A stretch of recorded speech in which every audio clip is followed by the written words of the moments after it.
Douglas, these are two attacks in just 2 days in Canada. First of all, two people rammed down in Quebec, two soldiers. One of them died. The attacker was later killed by police. Now what we're seeing in Ottawa is Parliament in lockdown. A shooter, a gunman opening fire first at the War Memorial and then in Parliament. And we understand it could have been more than one gunman. At least one of them apparently has been killed. The city is in lockdown, and Ottawa, normally not much news comes out of Ottawa, but of course it is the Canadian capital, and Canada has been getting involved with the effort to combat the Islamic State group. Very much so. Now, obviously, the temptation always is to start to try to speculate and to draw connections when it's perhaps premature to draw connections, but you're absolutely right in saying that there are certain dots that you could connect here.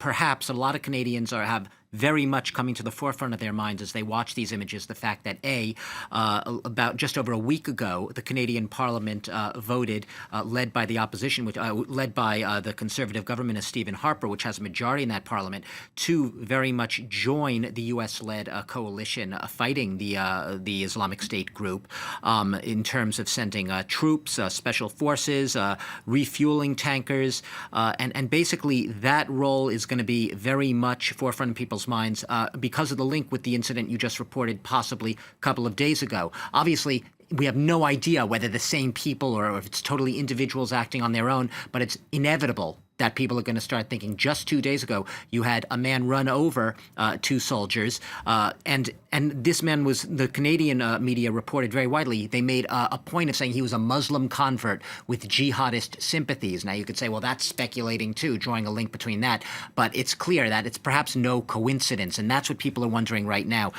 You've had one shooter. At first, it was thought that one shooter was involved. You even had early on, this has been all over Twitter, obviously, the second it started breaking, you had one or two MPs within the Parliament itself tweeting that they had believed that the shooter had been actually killed, that the shooter was deceased.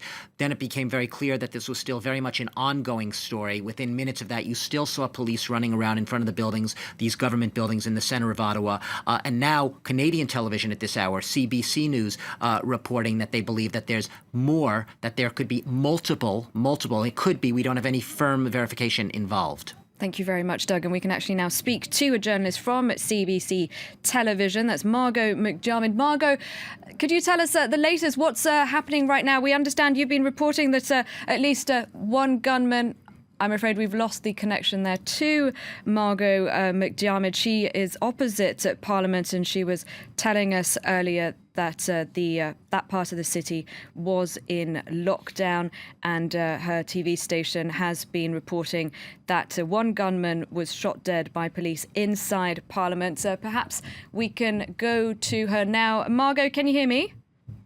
Yes, I can. Margot, what's the situation like there now? Like I was just saying, you've been reporting that one gunman has been shot inside Parliament building, but there could be at least one more on the roof of Parliament. Is that right? Yes, well, there is one. They are confirming that one person has been shot inside our Parliament buildings. There is a second, at least one other person that the police are after in downtown Ottawa. And in fact, we're in sort of within the precinct of the Parliament buildings, within half a mile or so, and our entire building is locked down. We can't go near the windows at all. So the entire sort of downtown core of Ottawa has been completely locked down. All the schools, offices, everyone is being told to stay inside. So they are still looking for a second gunman in the Canada's capital. Just to back up a bit, what happened this morning around 10 a.m. Eastern Time, a gunman wearing a sort of a long coat, long hair, scarf, walked up to a guard who was beside the War Memorial in downtown Ottawa, shot him, and then took off towards the Parliament buildings, hijacked a car within sort of just in front of the fence near Parliament buildings, drove up to the Parliament area, and somehow got into the center block, which is where the actual Parliament is. And there's some remarkable video that I'm hoping you can show in the next little while that was shot. All the security guards went after the guy, and at least 20 to 30 shots were fired, and he was killed in that exchange. The Prime Minister has been obviously taken out of the downtown area, and all the politicians are either in their offices or have been taken out of the area. We're still waiting to hear if the second person has been found. And as you can imagine, there's huge tension and concern in the downtown area, because Ottawa's Parliament has always been sort of this common ground, very, very open, very sort of easy for the public to move around the Parliament property, and this seems to have just basically changed everything. Margot, Ottawa, even though it's a capital, it's a pretty small place, and it's rare for it to make headlines, but this could be linked to Canada's actions with regard to the Islamic State group. It could be. A couple of days ago, there was another attack on two armed forces people in Quebec.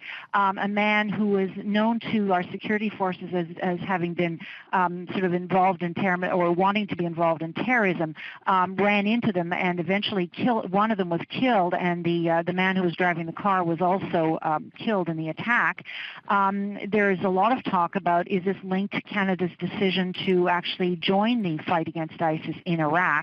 This week alone, we have just sent 6 F-18 fighter jets to drop bombs on ISIS in Iraq, and up to 300 personnel are going. It was a controversial decision, and it split our parliament, in fact. So there's, it's kind of too early to really talk about that, because everyone's still ducking behind stone monuments in downtown Ottawa, but there's no doubt that will be something that will be raised in the days to come once this very tense situation is resolved here.